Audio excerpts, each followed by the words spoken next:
Alright guys, and welcome to Kai Dragon Media, the gardening and cooking channel. Hey, I got my voice back. I can actually talk again. And just in time, our first big harvest. Well, I don't know if we can call it big. I mean, we planted a few of them, but we have our first harvest of squash coming in. And we don't want them to grow too big because they get hardened and they start producing bigger seeds, and they just aren't good. You can use them for like zucchini bread, squash bread, things like that.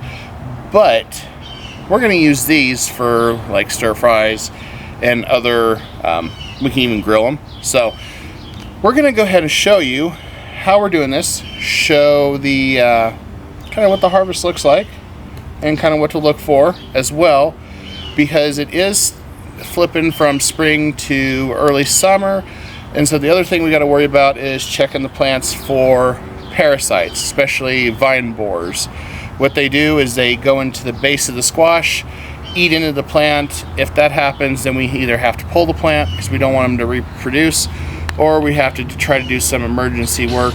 You can use diatomaceous earth on it usually before that happens, but if you have a heavy rain season or it gets wet a lot in that area, you have to replace it a lot, and that gets expensive. So the best solution I've always had is have some backup squash ready to go and plant them after you've pulled the plant, because you can pretty much grow squash, whether it's zucchini, all that, throughout the summer. But there is a certain grow period. There is a cutoff time, which we'll talk about in another video. So we're going to go ahead and get onto this. So here is a very beautiful Golden Glory yellow zucchini. This one's probably a little bit bigger than I'd like. Some of these did not get pollinated. So as you can see here, this is what we call rot. And it's what happens when these fruit do not get pollinated by the plant. Or so what these are is usually the male parts of the plant. Here they open up in the morning, and we can go and open this up just to show you. These open up in the morning, and pollinators will look for the female ends of these plants, and there's what it looks like, and they will pollinate this, and the flowers on the end will be open. And as you can see right here, this one still has a good chance, possibly. Right here was the flower for the pollination. We'll see on this one, but as we're looking through here, you can see where some of the plants did not get pollinated. And this one, I have to be very careful with the plant. I don't want to damage it. But since these are rotten, let's get rid of them so the plant can focus on other production. And there we go.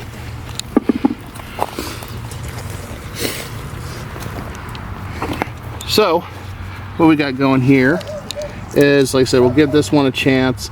I'm skeptical on this one. The other one, we gotta cut that off here. And sometimes trimming these isn't a bad thing.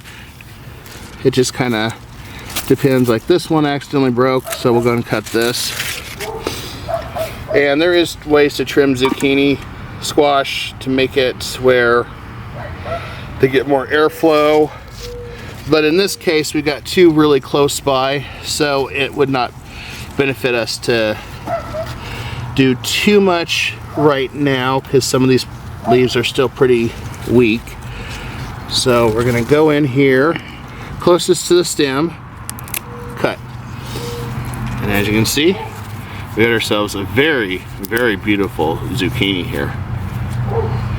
It's not too, probably just a little bit smaller, because as you notice, it's a little darker and yellow, which means it may be a little harder, may have more seeds in it. This one here is probably your ideal one. You're gonna harvest it again, cut at the stem very carefully. And as you can see, the bright yellow in contrast to the orange. This one may be a little harder, and this will probably have more aged seeds in it. This one is perfect. But you can still make use of this. You just have to, if the skin's tough, you're gonna have to cut around that, and you can still use it. Then over here, we have a couple more that we have to kind of carefully cut into. These did not get as big as we wanted, but they don't look bad at all for what they are. They probably could have grown a couple more days, but we're just being precautionary on this. So, you know, wasn't bad harvest. You can make a little bit of a stir fry with this, and then we're gonna check the others in condition here. As you can see, nothing's really too ready, but we have lots of females. This would be a good opportunity to evaluate trimming these so they get a little bit more. And these are another variation, and we have beets under here to kind of offer them shade. We have a couple unwelcome guests that I see that we're gonna have to pull, but at some point as this plant grows, as long as the vine borers do not get into it,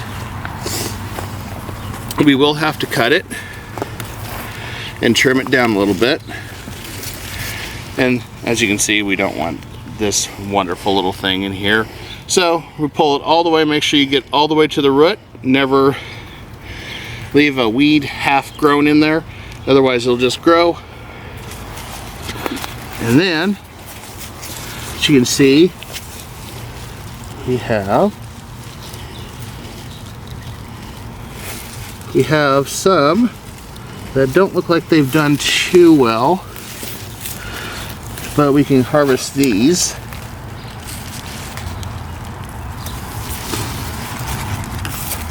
And this one is this is a yellow crookneck. So it's a different type of zucchini, squash. And these you want to get kind of early into, otherwise they are a little bit harder. Then we got these beauties here. And of course this one didn't do as well, but we can still take that one. As you can see, this is what happens when it doesn't do well with pollination.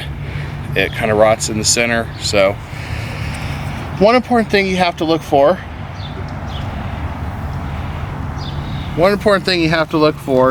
on here is any signs of damage to the core plant.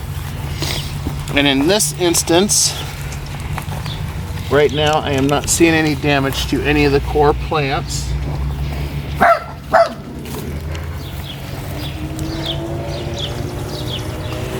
There is still more that we do need to trim, for example here, or it just falls off because it's not pollinated. So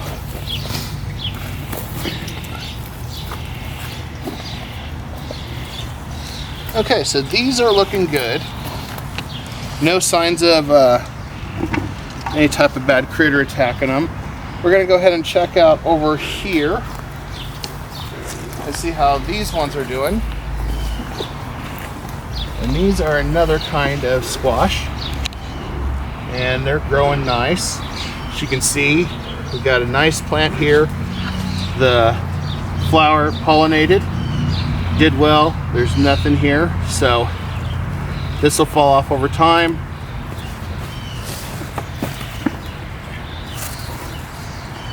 And as we're looking through here, I'm also trying to look for any type of eggs underneath the leaf, indication of vine borers, any type of parasite that could harm the plant.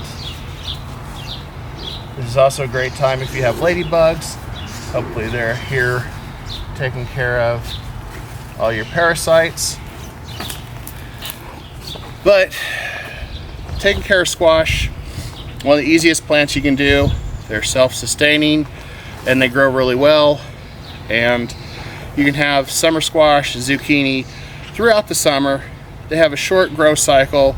They can produce quite a bit, and the plant can grow really big as long as there's no parasites. But if you are known in your area to have vine borers, you may want to have a few backups under some grow lights for a little while, just in case mid-harvest you have to pull them. That way you can get a new squash right away until fall season comes in. So with that, there's quite a bit here that I had to talk about today. Don't forget to like, share, and subscribe, and I will have more gardening content for you soon. Later.